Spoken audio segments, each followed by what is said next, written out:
எல்லாருக்கும் வணக்கங்க. Cook to easy சேனலுக்கு உங்களை அன்புடன் வரவேற்கிறேன். இன்றைக்கி நம்ம பாதாம் பவுடர் எப்படி பண்ணுறதுன்னு பார்க்க போகிறோங்க. இந்த பாதாம் பவுட்ரு பாலில் போட்டு சாப்பிட்றது மட்டும் இல்லாமல் இந்த பாதாம் பவுடர் இருந்தால் நம்ம நிறைய ரெசிபிஸ் பண்ணலாம். வாங்க இந்த பாதாம் பவுடர் எப்படி பண்ணலான்னு பார்க்கலாம். ஒரு கப் அளவுக்கு பாதாம் எடுத்துங்க. அதை தண்ணியில் ஊற வச்சு அதனுடைய தோலெல்லாம் எடுத்துட்டுங்க. தட்டில் இது மாதிரி வச்சு ஃபேன் கடியில் ஒரு 10-15 நிமிஷம் விட்டுருங்க.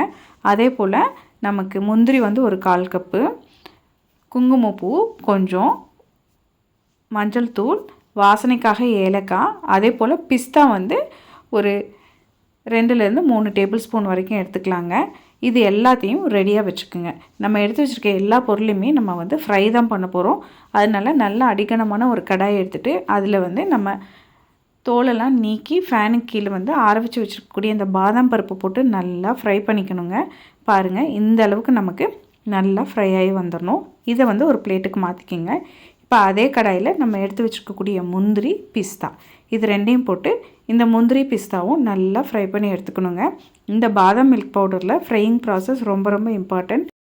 பாருங்கள், வீடியோவில் காமிச்சிருக்க மாதிரி நல்லா ஃப்ரை பண்ணி எடுத்துக்கோங்க. இப்போ நம்ம எடுத்துக்கக்கூடிய இந்த பாதாம், அதே போல் முந்திரி, பிஸ்தா இது எல்லாமே நல்லா வறுபட்டுருச்சு. இது எல்லாமே பிளேட்டில் கொட்டிங்க.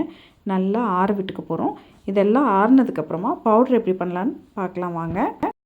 ஒரு பெரிய மிக்சர் ஜார் எடுத்துக்கோங்க. அதில் 1/2 கப் அளவுக்குங்க சர்க்கரை சேர்த்துக்குங்க. இங்கே சர்க்கரை சேர்த்துக்கலாம், அது போல் பனங்கல்கண்டு சேர்த்துக்கலாம், இல்லாட்டி கல்கண்டு கூட சேர்த்துக்கலாங்க. இதில் பாதாம் மில்க்குக்கு கலர் கொடுக்கறதுக்காகங்க 1/2 டீஸ்பூன்லேருந்து 1 டீஸ்பூன் வரைக்கும் மஞ்சள் தூள் சேர்த்துக்கலாம். நம்ம எடுத்து வச்சுருக்கக்கூடிய ஏலக்காய் தூள், ஏலக்காய் பெருசாக இருக்குன்னா 3 ஏலக்காயே போதுமான அளவுங்க. இது எல்லாத்தையும் போட்டு நல்லா பொடிச்சு எடுத்துகிட்டு வந்துக்குங்க.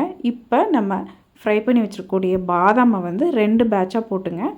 பல்ஸ் மோடில் வச்சுங்க நல்லா பவுட்ரு பண்ணிக்கணும். நம்ம இந்த பாதாம் மில்க் பவுடர் செய்யும் பொழுது மிக்ஸி பல்ஸ் மோடில் இருக்கிற மாதிரி பார்த்துக்குங்க. நம்ம யூஸ் பண்ணுற எல்லாமே நட்ஸுங்க. அதிலிருந்து எண்ணெய் தன்மை வெளியே வராத மாதிரி நம்ம பொடிச்சு எடுத்துக்கணும். பாருங்கள், பாதாம் போட்டு நல்லா பொடிச்சு எடுத்தாச்சு. இப்போ இந்த ஸ்டேஜில்ங்க நம்ம ஃப்ரை பண்ணி வச்சுருக்கக்கூடிய முந்திரி, பிஸ்தா இது ரெண்டையுமே போட்டுங்க. நம்ம சேம் பல்ஸ் மோட்லேயே வச்சு நம்ம இது மாதிரி அரைச்சி எடுத்துக்கணும். உங்களுக்கு விருப்பம்னா நீங்கள் ஒரு 1/4 கப்பு மக்கானா கூட சேர்த்துக்கலாங்க. இப்போ லாஸ்ட்டாங்க ஒரு 5லேருந்து 10 பாதாமை இது மாதிரி கட் பண்ணி வச்சுருக்கோம். அதையும் குங்குமப்பூவையும் போட்டு ஒரே ஒரு பல்ஸ் மோட் சுற்றி எடுத்தோம் அப்படின்னு சொன்னோம்னா அருமையான பாதாம் மில்க் பவுட்ரு நமக்கு ரெடி ஆயிடுச்சுங்க. ரொம்ப ரொம்ப சுலபமாக நம்ம வீட்டிலே பண்ணிடலாம். அதே சமயத்தில் கெமிக்கல் ஃப்ரீ பாதாம் மில்க் பவுட்ருங்க.